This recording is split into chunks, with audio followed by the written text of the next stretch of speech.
Hello, this is Shambhavi. Welcome to Satsang. Satsang is an ancient spiritual practice from India. It means being in reality together. I give Satsang live every Wednesday and Sunday night in Portland, Maine. This Dharma talk was recorded during one of our Wednesday night gatherings. Please visit jayakula.org to learn more about the teachings. You can find video satsangs on Jayakula's YouTube channel, and my books are all available on Amazon.com. Much love to you, wherever and however you are.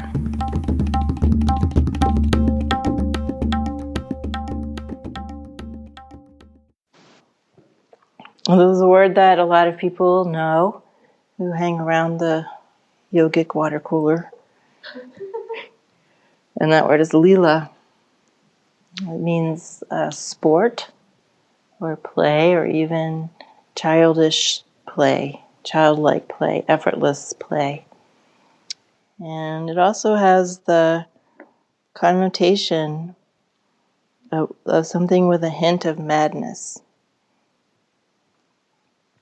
I think that if yoga studios understood what was really meant by the lila, what it implies, that everything that we experience and everything we are is the sport of this consciousness and energy of God, I think they would stop naming themselves after it. You know, there's a lot of yoga studios that have the word lila in it. At least on the West Coast, you know, a lot of people name their babies Lila. And it's just popular, right? My West Coast comadre over there.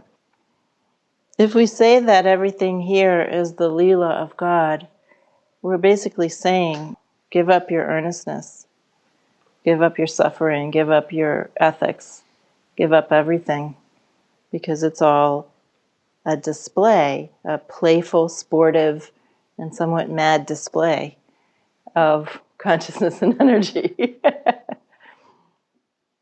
Ma said, Nanamai Ma, in the world, everybody's mad about something or the other. Some more, some to a lesser extent. See, God's play is so enjoyable, He has created a madhouse.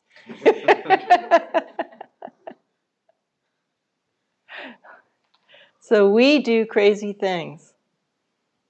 We are mad. We create chaos. We are mad, meaning compulsive. We are mad for things. This is what Ma says, we're mad for things. And we are reflections of God. Swami Lakshmanji, the 20th century pundit of Kashmir Shaivism, just also described the process of creation as a kind of a madness. That this consciousness, Lord Shiva, Bhairava, gets so excited that he just overflows with the creation, he can't help himself. This is what Swami Lakshmanji says. Shakti so excites Shiva that he just can't help himself. And of course we recapitulate that at our level. We all know how easy it is to create that situation.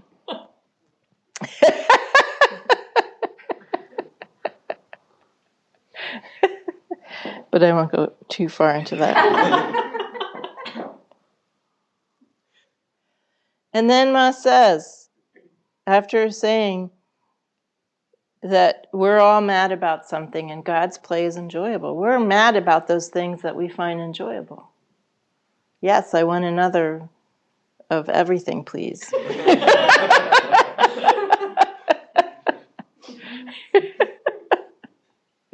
We think, or some of us think, that the answer to that is to reject enjoyment. Enjoyment must be the problem. We must become austere. We have to follow the yamas and niyamas. We have to decide what's right and what's wrong. We have to be moralistic even. We have to judge. We have to, separate the right from the wrong, the true from the false. We have to do all these things because clearly we're mad and we're enjoying too much. Our suffering is very much linked to our enjoyment.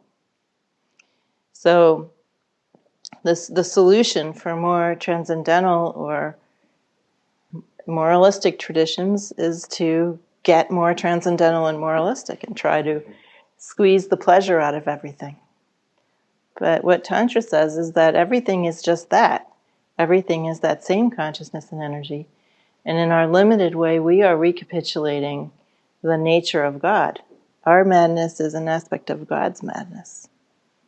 But the difference is that we are mad for things that are extremely limited, whereas God is mad for the whole creation.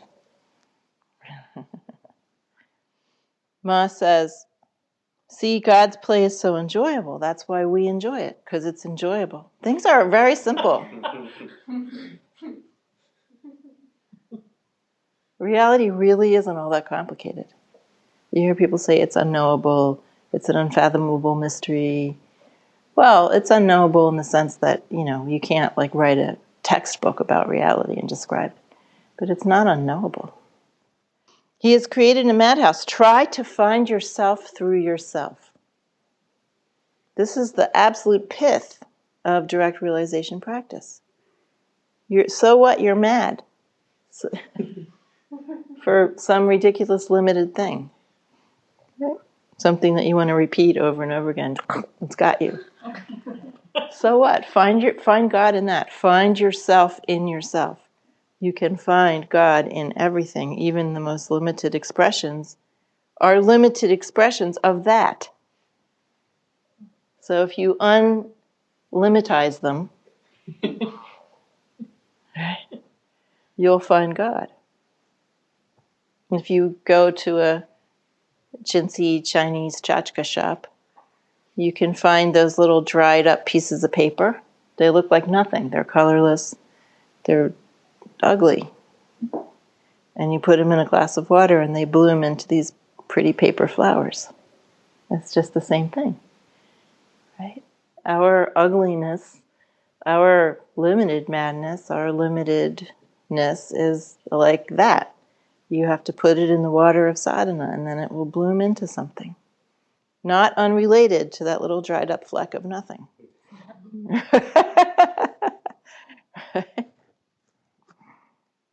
Go forth to realize God, says Ma. Try at least. This is the genuine madness. The genuine madness is to try for enlightenment, says Ma. She's making a pun on some Bengali words here where madman and this other word means to reach the goal, meaning enlightenment. There were some related words that she's punning on, but we can't really understand the pun unless we know Bengali. But anyway, she's making a pun between a madman and this other word that means to reach the goal. When one becomes obsessed by this madness, the madness after the world of duality takes flight. When you become obsessed by God madness, by divine madness, by the thirst for waking up, then the madness for duality takes flight. You're not so interested in the dried up little paper thing anymore. Whatever your version of that is. Some people are crazy over another's body. By this sort of insanity, falling prey to infatuation, one ruins one's body. Turning into a madman after God will not spoil one's body. Right. Nothing can be spoiled by this process. People are worried. They worry about, what if this happens if I go too far into this practice, like you're really going to? They have some, not only are they worrying about what's going to happen to their ordinary obsessions and their ordinary life if they go too far into spiritual practice, but they also have some deluded idea that they're actually going to do that. But Ma says some grandiose idea, right? Ma says, go into that madness, go into that divine madness of seeking enlightenment. And this can never harm you, she's saying. It's really when we worry about the harm that madness of pursuing a spiritual path might bring. We're just basically saying, I don't want to go there. We're not saying anything else. It's not a real question. It's a fake question. Because all we need to do is look at the people or the beings, if you don't know any people that you feel this way about, who have followed this path or who have enlightenment of some kind or another. All we have to do is look at them and we can know where the path leads. That's why they're there. So it's a totally fake question or a fake worry. To worry about what will happen if you go full on into this.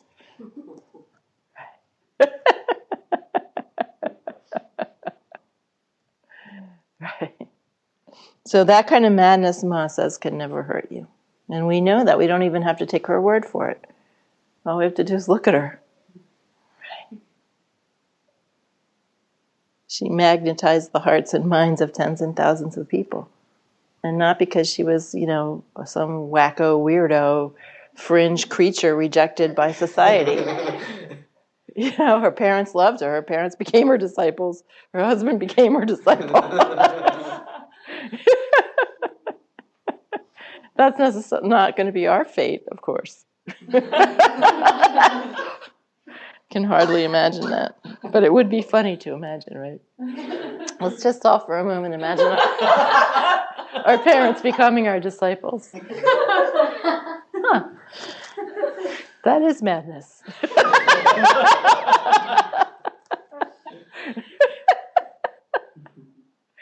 But, it could happen. So recognize that, if you're worrying about what's going to happen if you follow this path, you're basically just saying, I'm afraid, I don't want to do it. Or I don't want to do it right now. Because, it's so obvious that there's nothing to be afraid of. The only one who's afraid is that little dried up paper thing. No, don't put me in the water, please! Help, I'm drowning!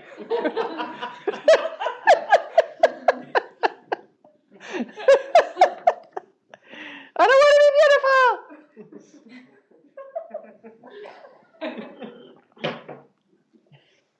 Keep me in my plastic bag with all my other fellow little dried up people. Please, don't take me off my shelf.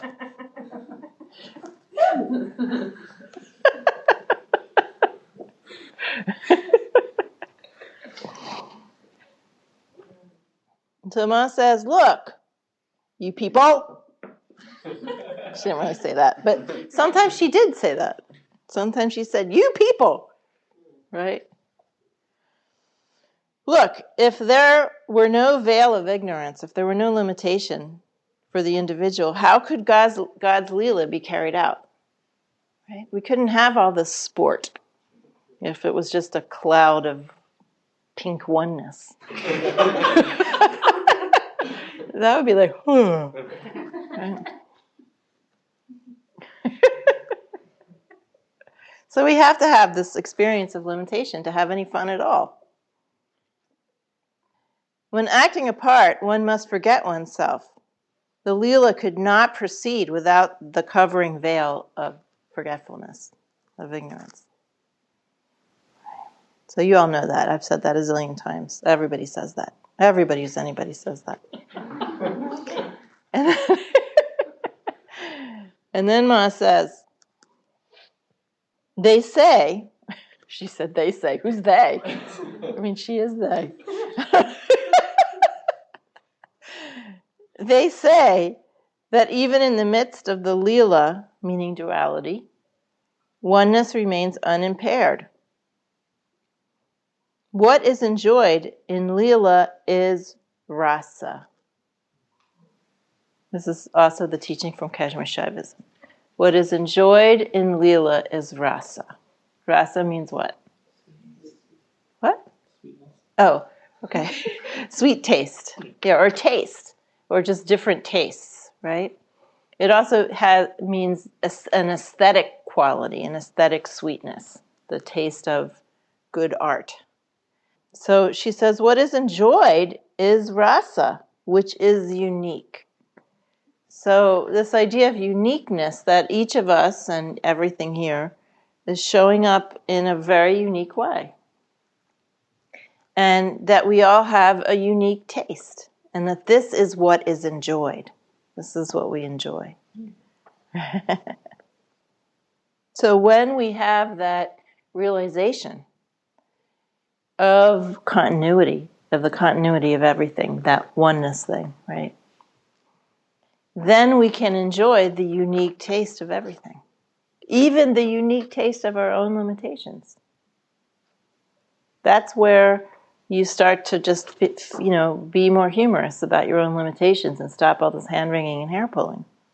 Because even though you can't get out of them at a snap of your finger, if you have enough of an established base in the experience of continuity and enough of an established integration with presence, then even your own foibles, your own limitations are a little bit funny.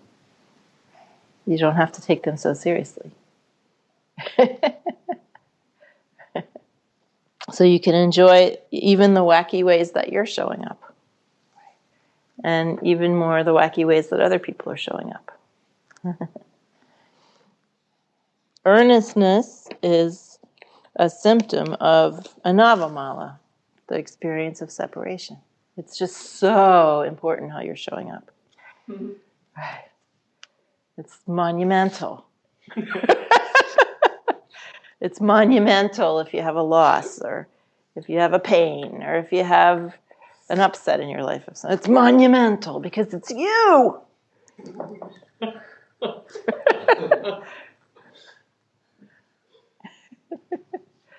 But when you have more of an established base in this continuity, then you realize it isn't actually you. And then all earnestness, even about being a teacher, right? Sometimes I occasionally find myself slipping back into earnestness about being a teacher. Oh God, how can I help this person? What can I do?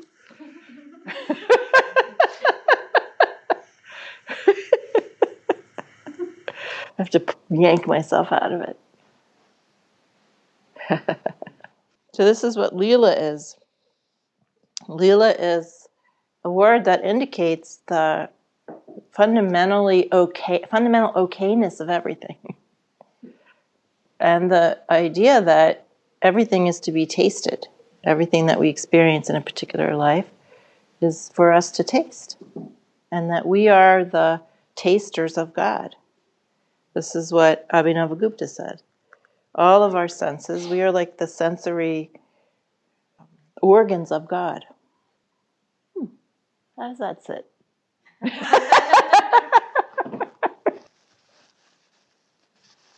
Goodness comes naturally. Goodness is just the substrate of everything, that sweet taste of everything. So we can't have a real understanding of Leela and a real basis in Leela, in that sportive, playful way of being alive, and still have this like heavy-handed sense of moralism or right and wrong and, heaven and earth and spirit and matter and, oh my God, me, my problems, I didn't follow that niyama to this week. Oh. You really can't marry those two things, right? Because Leela's not just about a little bit of fun, right? Mm-hmm. In between moralizing and moaning. All that stuff eventually goes when we have a direct experience of what life actually is. My aunt, my mother's sister, had a great sense of play. And she had been a ballet dancer in her youth. And she was extremely dramatic. And she would just go into tirades about everything. One time we went into like a cafeteria, one of those old style cafeterias where you get stuff from behind a little, what are those things called? Automats. An automat. She actually complained to the cook that the deviled eggs weren't prepared correctly. But as she was doing all this stuff, she'd be just like flinging her arms in the air and, pointing her gaze somewhere. And, she was just having a grand old time.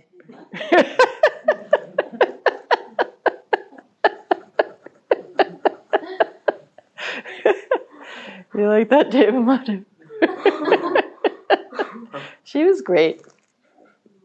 So we don't have to stop being ourselves in order to experience Leela, but we have to stop being ourselves.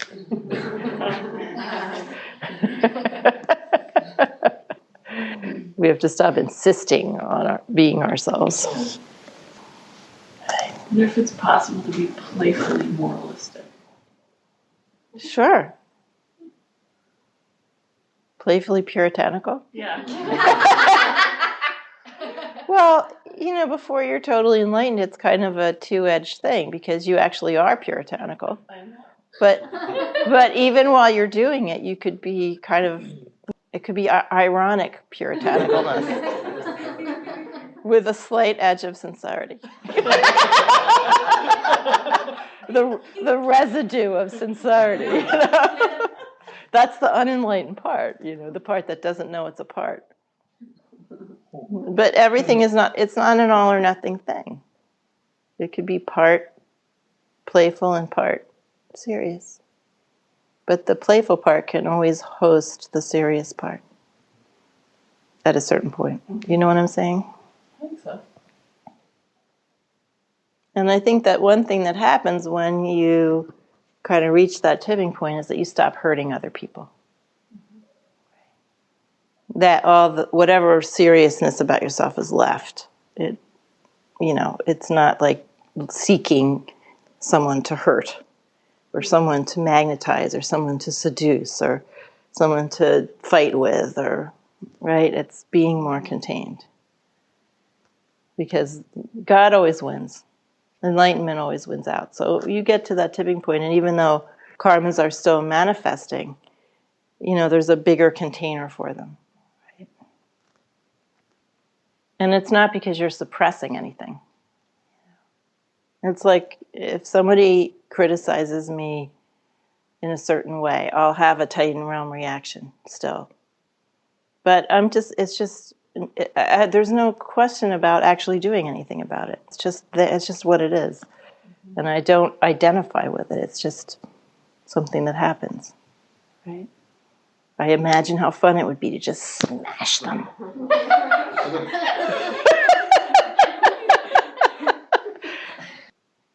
Does that make sense? Yeah. So it's not like suppression. It's more just like you actually get what it is. Yeah. So I have an urge to say something, really to somebody because they criticize me. Typical Titan thing. I'll get you, my pretty. You know what I'm talking about?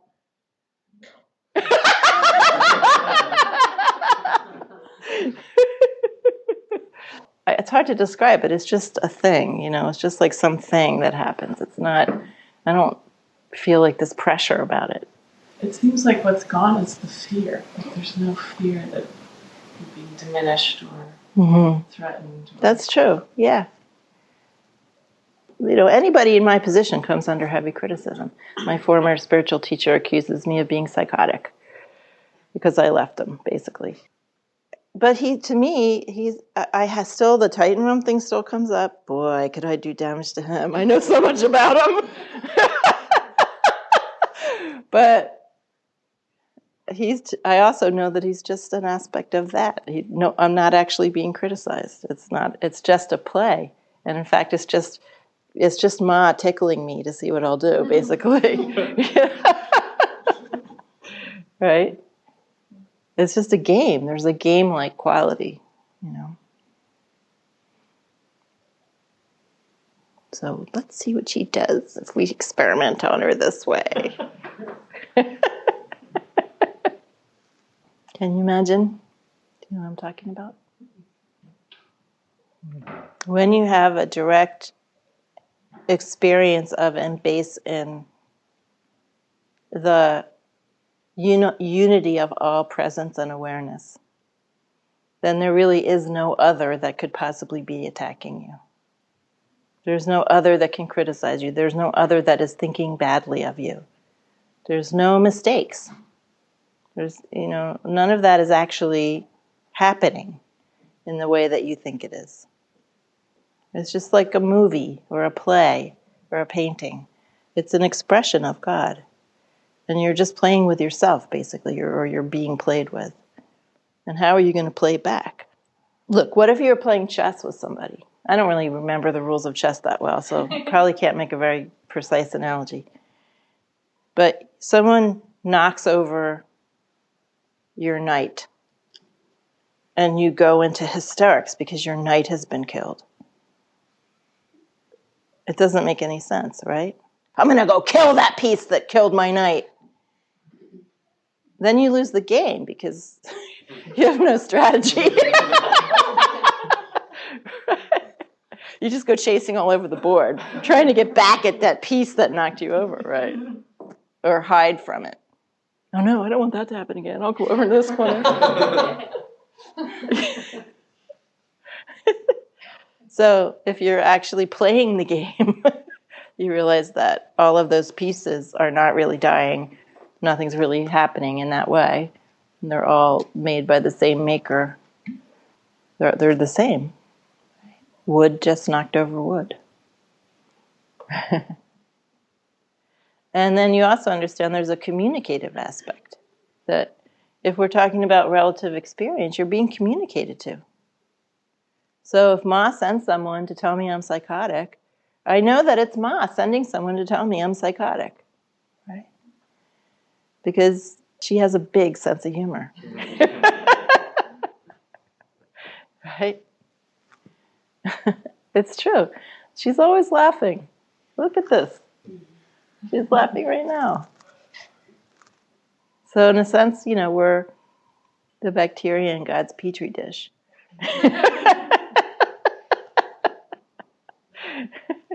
But we're also the petri dish. And we're also that God moving those things around. So you have to have the direct experience, though. That's why we do the sadhana. It's not enough to just understand the idea. You have to have that direct experience of the ubiquity of presence and that it's all that one self. And then you realize there is no other that could judge you or attack you, and that whatever happens is just part of a play. And what is your part going to be?